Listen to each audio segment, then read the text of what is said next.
So today we're talking about something called complex fractions. This is going to be chapter 1, lesson 2 in your book if you need to look at anything. A complex fraction is simply when you've got fractions within fractions. They look very complex. The one thing I want you to remember is that the fraction bar can also be used as a division sign. And so in problems like this, they're going to end up doing double duty. It's going to look like a fraction bar, but it's going to function like a division sign. Okay, so let's look at our first example here. This says 12 divided by 3/5. One of the cautions that I'm going to give you, make sure that your fraction bars are big enough to define what you want them to be. Down here, I made it a little bit smaller because it matches the size of the fractions. The one in between, I made a little bit bigger to make it very clear that this is a 12 as a whole number and the 3 belongs to the 3/5. Okay, so I'm going to use this fraction bar as a division sign, and I'm going to rewrite the problem as 12 divided by 3/5. That's all there is to it. And then this turns into a dividing fractions problem, where we change to multiplication and multiply by the reciprocal. If you remember keep, change, flip, that's exactly what this is. So the 12 is going to become 12 over 1. We're going to keep that as it is. We're going to switch to multiplication and use the reciprocal for the second fraction. Keep, change, flip. From here, you can either try to cross cancel or you can multiply straight across. 12 times 5 is 60. 1 times 3 is 3. Correct numbers, but not my final answer. 60 divided by 3 is 20. So 12 divided by 3/5 is 20. Now, if you were a person who wanted to do the cross-canceling back before you multiplied, you would divide here by 3, divide here by 3. 4 times 5 was 20. 1 times 1 is the 1 that we don't write, and you still get the same answer. All right, let's do another example. Here we had a whole number on top and a fraction on the bottom. Let's look at one where we're going to have a fraction on the top, like 9/10, and a whole number on the bottom, like 9. Okay, same situation. We're going to treat this fraction bar as a division sign. So 9/10 divided by 9, or 9 over 1. I'm not real big into dividing fractions, so I'll multiply by the reciprocal. Again, you could multiply straight across, or you could try to do some cross canceling. I see the 9s. I can divide both by 9. That'll make things real easy. 1 times 1 is 1. 10 times 1 is 10. My answer is 1/10. Now think about that. If you had a pizza that was broken into 10 pieces and you had 9 of them left over, 9/10 of a pizza, and you wanted to split that amount equally among 9 people, each person's going to get 1 slice, or 1/10 of the original pie.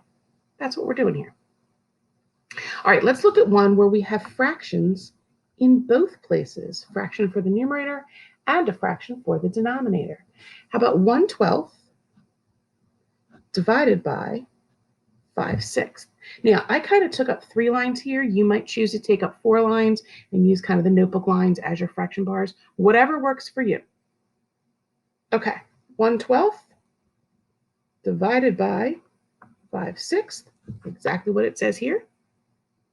We'll do a multiply by the reciprocal, keep the 1/12, change to times, and use the reciprocal or flip. I could multiply across.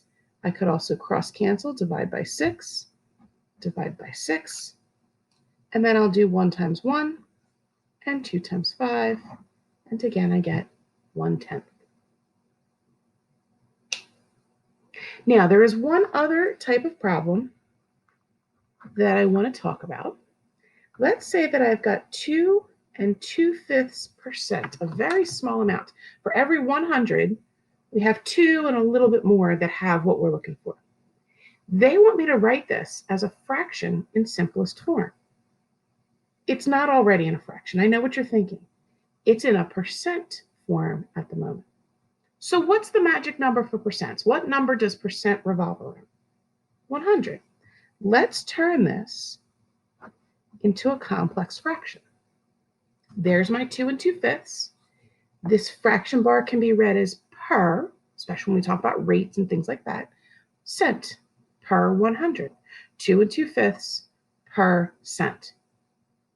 All right, that's not simplified at all. So let's keep going. 2 2/5. We'll use the divide sign instead of the fraction bar.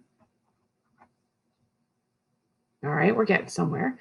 I need to switch that first value into an improper fraction. So 5 times 2 is 10. 10 plus 2 is 12. That's worth 12/5. I'm going to keep this as it is, change to multiplication, and then multiply by the reciprocal. I just did like 5 steps on one line there. Change to improper, keep, change, flip, or keep, multiply, reciprocal. We had to put the 1 in because the 100 was a whole number and needed a denominator. Now, I can't cancel anything down to a 1, but I can simplify. Let's say that I divide this by 4. 12 divided by 4 is 3.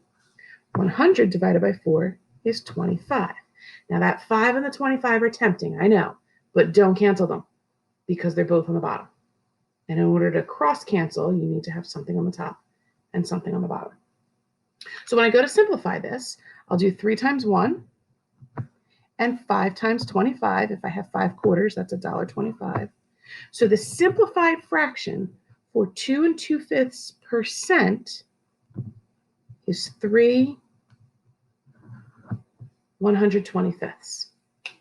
Now, we said for every 100, right, it was 2 and a little bit more. Well, that little bit more is kind of hard to represent. So they ended up upping the denominator. That's what the math worked out to be, so that we could have a nice, pretty whole number and not have to deal with that mixed number thing. All right. So for your steps, you're going to use the division sign instead of the fraction bar.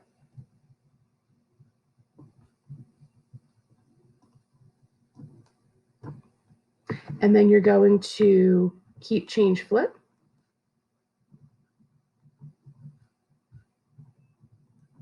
Or multiply by the reciprocal.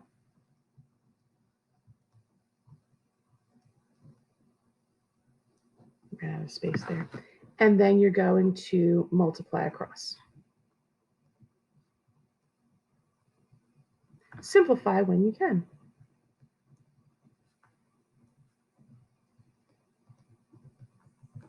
And that's all there is to it for dealing with complex fractions.